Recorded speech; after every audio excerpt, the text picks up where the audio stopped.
Амиттай углы Юнуска Раббы шушы сүзләрне ирештирде. Ниневәгә юл ал. Шул бийек шәһәргә барып халкын кисәт. Чөнки миңа андагы явызлыклар турында хәбәр килеп иреште. Әмма Юнус Раббыдан качмакчы булып, капма-каршы якка китеп барды. Яфу шәһәренә килеп төшкәч, Таршишка баручы бер карапка юлыкты. Юл бәһәсен түләп карапка утырды да, Раббыдан ераграк китү өчен Таршишка юл тотты. Ләкин Раббы диңгез өстендә шундый көчле җил кузгатты ки, коточкыч давыл кубып, карап җимерелер хәлгә килде. Диңгезчеләрнең котлары алынып, һәммәсе үз илаһына ялварды. Карапны җиңләйтү өчен алар йөкне диңгезгә ыргытырга тотындылар.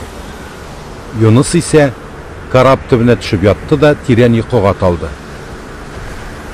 Карап башлыгы Юнус янына төшеп, "Нишләп йоклап ятасың? Тор, илаһыңа ялвар, бәлки хәлебезгә керер дә һәлак булмабыз", диде.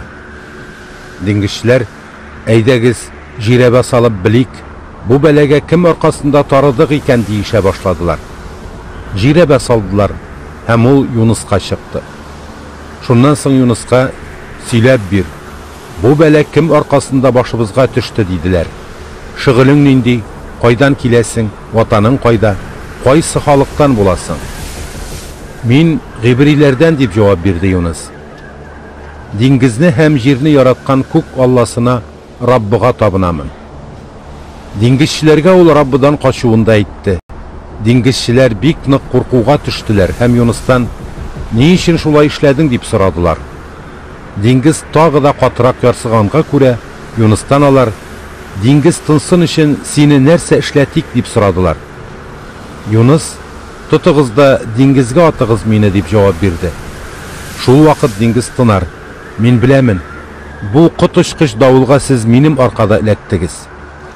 Диңгезчеләр аның сүзләренә карамыйча, коры җиргә җитү өчен ишкәкләре белән катырак ишәргә керештеләр. Әмма файдасы тимәде. Чөнки диңгез ярсый-ярсый дулавын дәвам итте.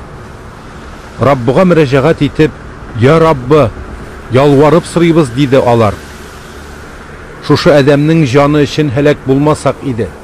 Безне гаепсез адәмнең үлеме өчен гөнаһлы итмә. Син, Раббы, инде теләгәнеңне эшләдең." Шулай дип алар Юнусны диңгезгә тотып аттылар. Ярсыган диңгез шундук тынычланды.